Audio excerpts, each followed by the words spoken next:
નમસ્કાર 5 કોમર્સ પોઈન્ટમાં આપનું ફરીથી સ્વાગત છે। આજે આપણે વાત કરશું ધોરણ 12 કોમર્સ વિશે નામાં નામું તત્વો ભાગ 1 પ્રકરણ નંબર 2 ભાગીદારી પેઢીના વાર્ષિક હિસાબો, જેમાં દાખલા નંબર 12 વિશે આપણે ચર્ચા કરવાના છીએ। તો જોઈએ દાખલા નંબર 12। ધારા અને મીરા 3:2 પ્રમાણમાં નફો નુકસાન વહેંચતા ભાગીદારો છે। તેમની ભાગીદારી પેઢીના વાર્ષિક હિસાબો નીચે પ્રમાણે છે। ધારા અને મીરાની ભાગીદારી પેઢીનું 31/3/17 રોજ પૂરા થતા વર્ષનું વેપાર ખાતું, નફા નુકસાન ખાતું। તો અહીંયા તમને વેપાર ખાતું અને નફા નુકસાન ખાતું આપી દીધેલું છે, બરોબર। આ સંયુક્ત છે એટલે ભેગું છે। ત્યાર પછી જોઈએ પાકું સરવૈયું। ધારા અને મીરાની ભાગીદારી પેઢીનું 31/3/17 રોજનું પાકું સરવૈયું। કાંઈ વાંધો નહીં, આપણે બનાવશું ફરીથી અલગ અલગ ખાતાઓ। હવાલા આપેલા છે 6। શું કીધું છે? સુધારેલું વેપાર ખાતું, નફા નુકસાન ખાતું, નફા નુકસાન ફાળવણી ખાતું અને પાકું સરવૈયું તૈયાર કરો। સૌપ્રથમ આપણું કામ પેલું શું છે? તો કે હવાલાની ટીક કરવી। કરીએ હવાલાની ટીક। મૂડી પર નંબર 1, મૂડી પર 5% વ્યાજ ગણવાનું બાકી રહી ગયું છે। તો મૂડી ઉપર આપણે વ્યાજ છે ગણી નાખશું, તો એની ટીક કરશું નહીં। મકાન પર 10% લેખે ઘસારો ગણવાનો છે। તો મકાન છે આપણે કાયમી મિલકત છે, તો મકાન વાર્ષિક હિસાબમાં પાકા સરવૈયામાં હોય। કરીએ મકાનમાં ટીક। હવાલો કેટલામો? તો કે બીજો। અંદરની સાઈડ લખશું પગારના ₹400 અગાઉથી ચૂકવ્યા છે। પગાર છે ખર્ચ હોય તો હશે નફા નુકસાન ખાતામાં, તો કે અહીંયા નંબર 3।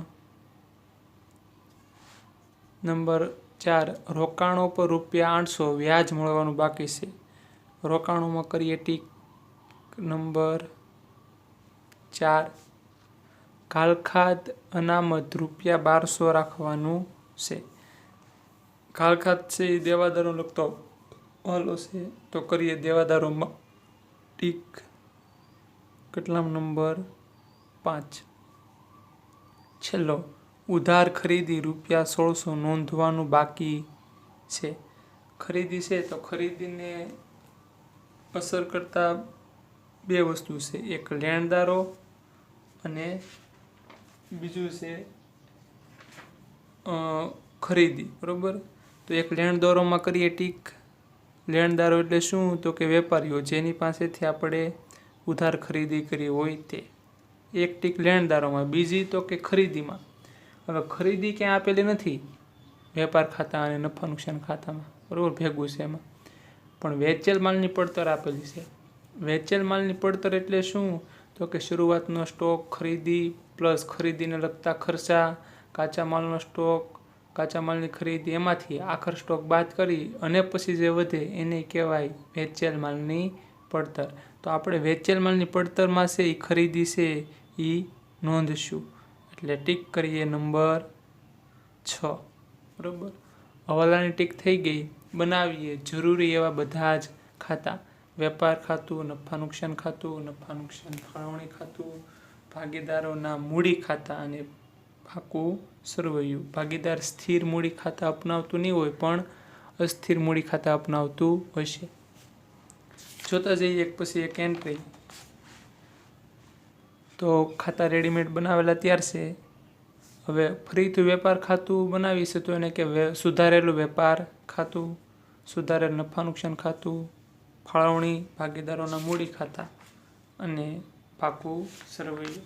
સૌપ્રથમ છે ખાતાની બાકી લખવાની, એટલે કે ભાગીદારોના મૂડી ખાતાની બાકી લખીએ 1/4/2016 બાકી આગળ લાવ્યા। મૂડી કેટલી છે? 1,60,000 અને 1,20,000 દર્શાવી દઈએ।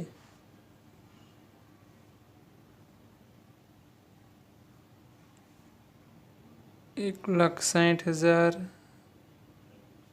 1,20,000।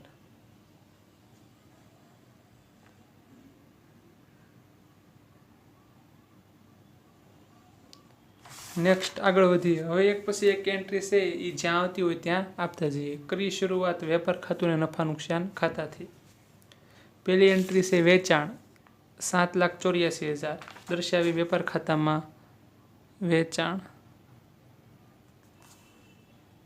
7,84,000. આગળ વધીએ. પરચુરણ આવક નફા નુકસાન ખાતામાં જમા બાજુ પરચુરણ આવક 7,000. કાલખાત પરત 1,000 કાલખાત પરત છે આવક છે દર્શાવી ત્યાં ને ત્યાં કાલખાત પરત 1,000 રૂપિયા. હવે લઈ લઈએ ઉધાર સાઈડ. સૌપ્રથમ વેચેલ માલની પડતર દર્શાવીએ વેપાર ખાતામાં ઉધાર બાજુ વેચેલ માલની પડતર કેટલા છે 4,66,000 હવાલો છે એટલે અંદર. આગળ ઓફિસ ખર્ચા વહીવટને લગતો ખર્ચ છે દર્શાવીએ ઓફિસ ખર્ચા હવાલો નથી એટલે બારોબાર 80,000. આગળ વધીએ. શોરૂમનું ભાડું 10,000 વહીવટને લગતો ખર્ચ શોરૂમનું ભાડું 10,000 છે દર્શાવીએ ત્યાં ને ત્યાં. આગળ વધીએ. પેકિંગ ખર્ચા 12,000 વેચાણ વિતરણ લગતો ખર્ચ છે કરીએ પેકિંગ ખર્ચા 12,000 રૂપિયા.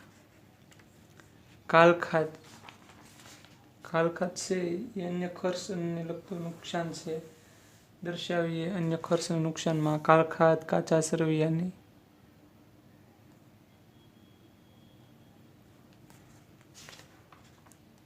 8,000. આગળ વધીએ. જાહેરાત ખર્ચ વેચાણ વિતરણ લગતો ખર્ચ છે જાહેરાત ખર્ચ કેટલો છે 14,000 દર્શાવીએ 14,000. ત્યાર પછી વેચાણ વિતરણ ખર્ચ 20,000 હેડિંગ આપેલું છે ત્યાં લખી નાખીએ વેચાણ વિતરણ ખર્ચા. આગળ વધીએ. નાણાકીય ખર્ચ 6,000 નાણાકીય ખર્ચા હેડિંગ છે એમાં લખી નાખીએ 6,000. ત્યાર પછી પરચુરણ ખર્ચા છે એ ત્યાં જ આવશે દર્શાવી દઈએ 2 લીટી મૂકીને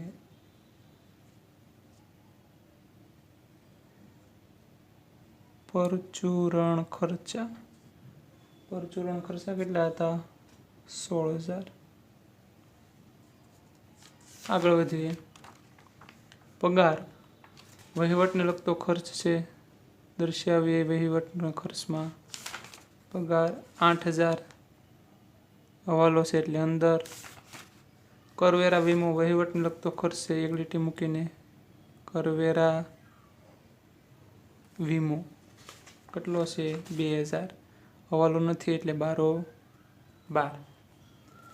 આ એક નફા નુકસાન ખાતું અને પાકા સરવૈયાની એન્ટ્રી બધી જ્યાં હતી યોગ્ય જગ્યાએ મૂકી દીધી. હવે લઈએ પાકા સરવૈયામાં ચોખ્ખો નફો ઉપાડ ને એ બધું કાંઈ દર્શાવવાની જરૂર નથી બરોબર. આપણે અહીંયા આપેલું છે હવાલા મુજબ છે ધ્યાનમાં લેશું તો એ રહેવા દે. મૂડી તો દર્શાવી દીધી ચોખ્ખો નફો અને ઉપાડ દર્શાવવાનું નથી બરોબર. લેણદારો 32,000 છે દર્શાવી દઈએ પાકા સરવૈયામાં.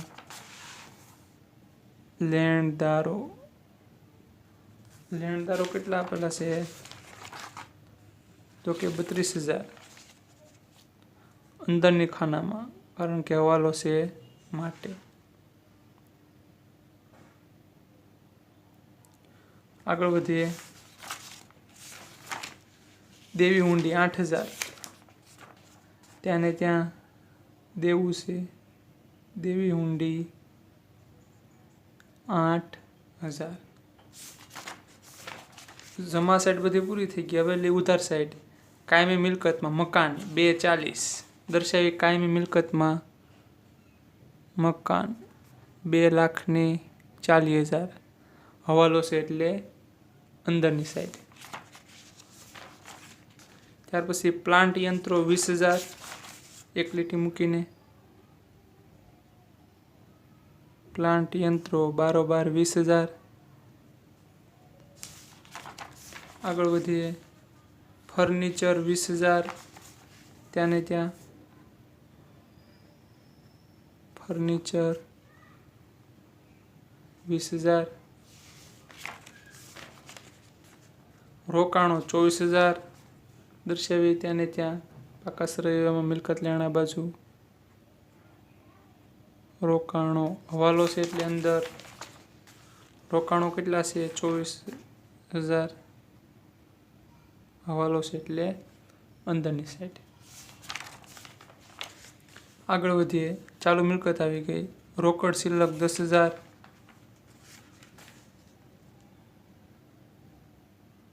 રોકડ શિલ્લક 10,000. ત્યાર પછી બેંક શિલ્લક 25,000. બેંક શિલ્લક આ બધી આપણી ચાલુ મિલકત છે એટલે પાકા શ્રેણીમાં દર્શાવીએ છીએ. નેક્સ્ટ લેણી ઊંડી. એ પણ આપણી ચાલુ મિલકત છે દર્શાવી પાકા શ્રેણીમાં. લેણી ઊંડી કેટલા? 5,000. ઓકે. આગળ વધીએ. દેવાદારો 56,000 ચાલુ મિલકત પાકા શ્રેણી મિલકત લેણા બાજુ 56,000 રૂપિયા હવાલો છે એટલે અંદરની સાઈડ. હવે હવાલાની બધી જ એન્ટ્રી થઈ ગઈ પૂર્ણ. કાચા સરવૈયા પાકા સરવૈયા અને વેપાર ખાતું અને નફા નુકસાન ખાતાની બધી એન્ટ્રી આપણે જ્યાં આવે ત્યાં યોગ્ય અસર આપી દીધી. હવે આપણે છે હવાલા મુજબ છે એ અસર આપી દઈએ. મૂડી પર 5% લેખે વ્યાજ ગણવાનું રહી ગયું. તો મૂડી ઉપર સૌપ્રથમ ગણીએ વ્યાજ. વ્યાજ વર્ષના અંતે ગણાય એટલે 31/3/17. મૂડી પર વ્યાજ કેટલા ટકા? 5% કરીએ. 1,60,000 5%. 8,000. 1,20,000 5%. 6,000. એક એન્ટ્રી જમા, બીજી એન્ટ્રી ઉધાર કરીએ. મૂડી પર વ્યાજ. શું નામ છે? ધારા અને મીરા. ધારામાં 8,000, મીરામાં 6,000. 8 ને 6 14,000 બરોબર. નેક્સ્ટ હવાલો જોઈએ. મકાન પર 10% લેખે ઘસારો ગણવાનો છે. કરીએ ઘસારાની ગણતરી. 10% ઘસારો 2,40,000 10% કરો કેટલા થાય? 24,000. 24,000 બાદ કરી નાખો કેટલા આવે? બરોબર. બાદ બાકી કરો. 2,16,000 રૂપિયા. એક એન્ટ્રી. બીજી એન્ટ્રી આપી દઈએ અન્ય ખર્ચ અને નુકસાનમાં. મકાન પર ઘસારો કેટલો છે? 24,000. આગળ વધીએ. પગારના ₹400 અગાઉથી ચૂકવ્યા છે. અગાઉથી ચૂકવેલી હોય તો પગારમાંથી કરવાના બાદ કરીએ. અગાઉથી ચૂકવેલ કેટલા? 400 બાદ કરીએ 7,600. ઉધાર બાજુથી કોઈ એન્ટ્રી છે એ બાદ કરીએ તો જમા એન્ટ્રીથી એમ કહેવાય.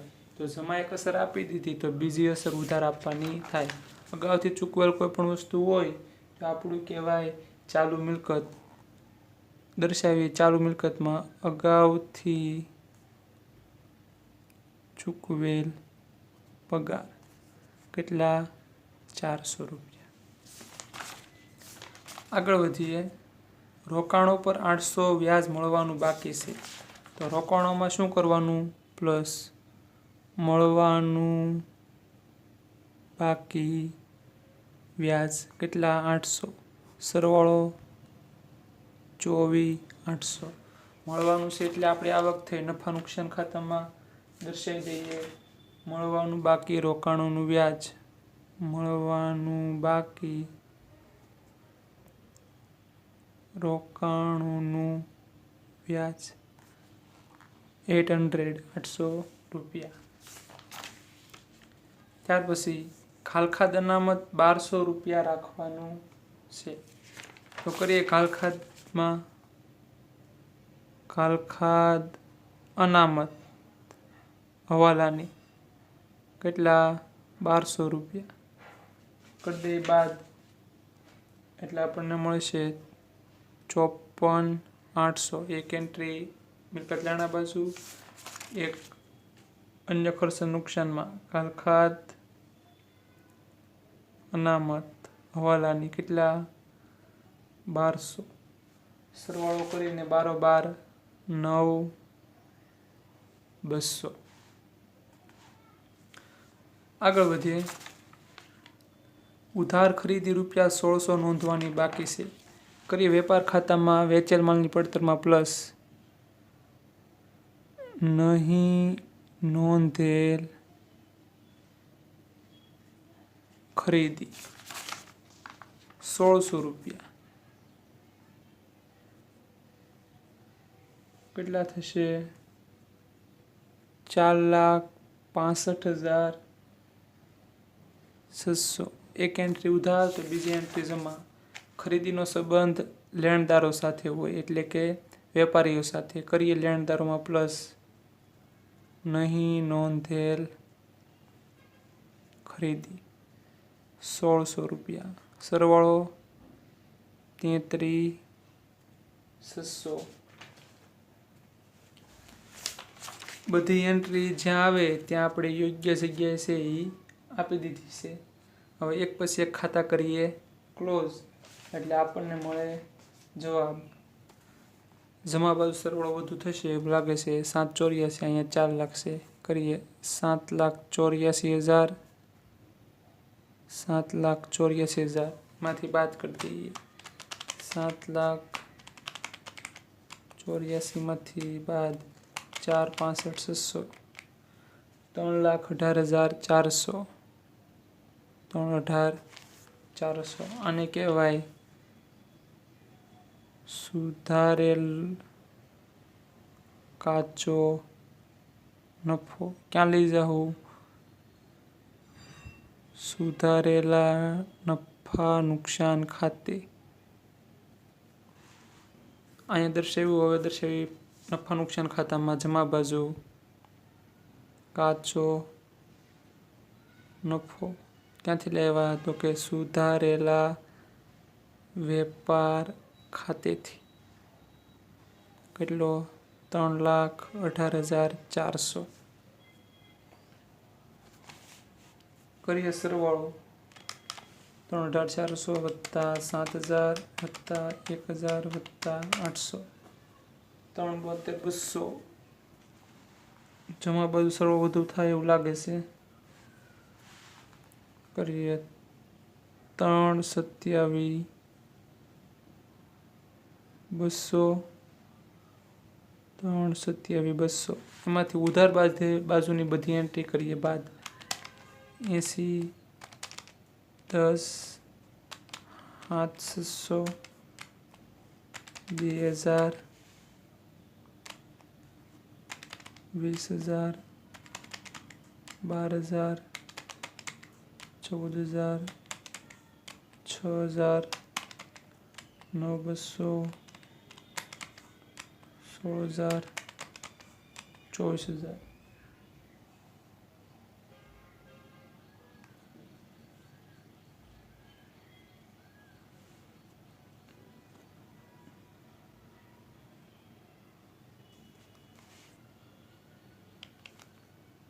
3 27 200 એમાંથી બાદ કરીએ 80,000 10,000 700 2,000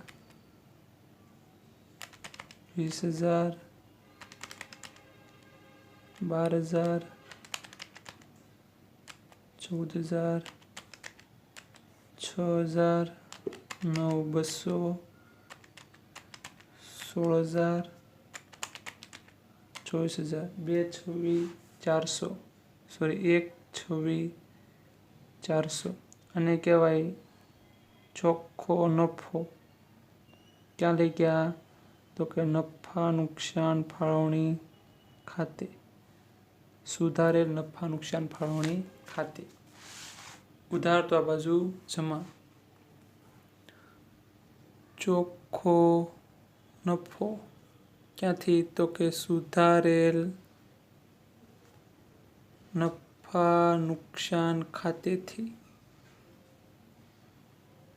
લાવ્યા 1,26,400. એ બીજે કે એન્ટ્રી નથી, જમા બાજુ સરળ વધુ થશે. 1,26,400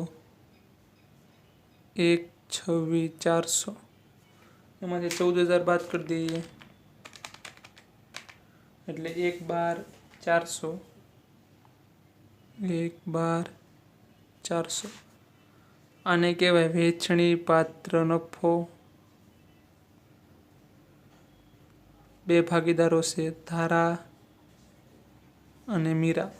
કયા પ્રમાણમાં નફો નુકસાન વેચે છે તો કે 3:2. તો 3:2 ના પ્રમાણમાં આપણે વેચણી કરી દઈએ. પ્રમાણ લખી નાખવાનું 3:2. કુલ પ્રમાણ 5 વડે ભાંગી દઈએ. 3 ભાગે તો કે 67,440. 1,12,400 ભાગ્યા 5 2 ભાગે 44,960.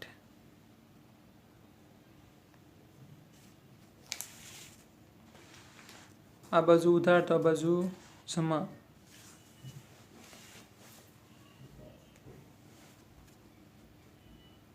દર્શાવીએ 31,317 વેચણી પાત્ર નફો 67,440 44,960. એક એન્ટ્રી નથી, ઉપાડ બાકી રહી ગયો છે. આપણે ઉપાડ દર્શાવવાનો બાકી રહી ગયો છે 48,000 ને 24,000. ઉપાડ દર્શાવી દઈએ 31,316 ઉપાડ 48. ધારામાં 48,000 અને મીરામાં 24,000. બસ બાકી નફોની કાંઈ દર્શાવવાનું રહેશે નહીં. બાકી બધી એન્ટ્રી છે આવી ગયેલી છે. એક એન્ટ્રી ન આવી એટલે લાગ્યું કે બાકી રહી ગયું કે શું. હવે કરીએ સરવાળો જમા બાજુનો. 1,60,000 વત્તા 8,000 વત્તા 67,440. 2,35,440 2,35,440 2,35,440 એમાંથી બાદ કરી દઈએ 48,000 ઉપાડ એટલે 1,87,440. આ લખશું બાકી આગળ લઈ ગયા 31,317. એવી રીતે મીરામાં 1,20,6,000 44,960.